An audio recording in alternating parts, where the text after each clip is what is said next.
कोरेगाव बाजारपेठ येथे महावितरण कंपनीने लाईट पोलचे खांब शिफ्टिंग करण्याचे काम चालू केले असून सदर कामामुळे नागरिकांना कोणतीही सूचना न देता विश्वासात न घेता हे काम चालू करण्यात आले आहे। बाजारपेठमधील दोन्ही बाजूच्या घरामध्ये अंतर ठेवून वायरी गेल्या पाहिजेत, अन्यथा ह्याला जबाबदार कोणतीही जीवितहानी झाली किंवा कुणाच्या ही जीवितास हानी झाली त्याला जबाबदार कोण? नागरिकांच्या घराला चिकटून वायर जात आहेत।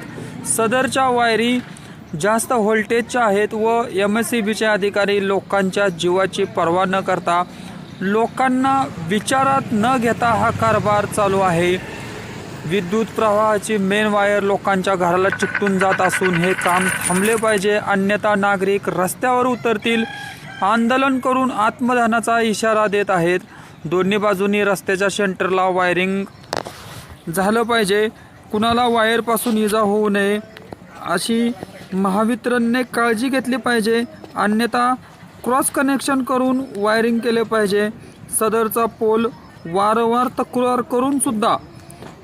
लोकांनी तक्रारी करून सुद्धा बदलण्यात आला नाही। सदरच्या वायरला लोकांच्या घराच्या आतून सुद्धा हात लागू शकतो, विजेचा धक्का बसू शकतो असे MSEBचे अधिकारी ते पाहू शकत नाहीत का? त्यांनी गंभीरपणे विचार करावा व दोन्ही बाजूच्या रस्त्याच्या सेंटरला या ठिकाणीच शिफ्टिंग केले पाहिजे।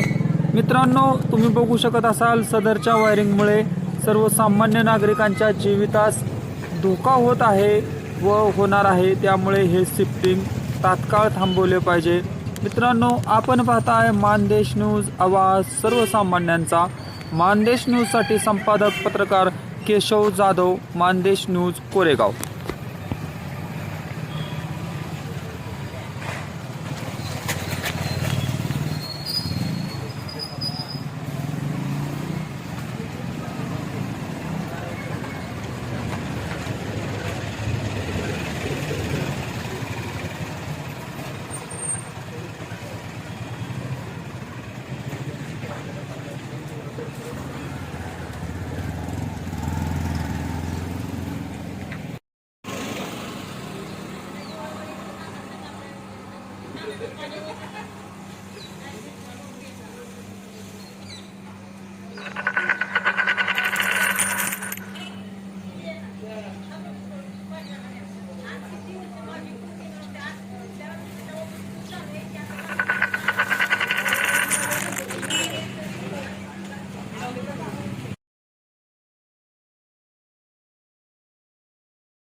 नमस्कार, मी कोरेगाव बाजारपेठेतील रहिवासी असून आमच्या घरासमोरील लाईटचे वायरचे खांब शिफ्ट करण्याचे चालू आहे।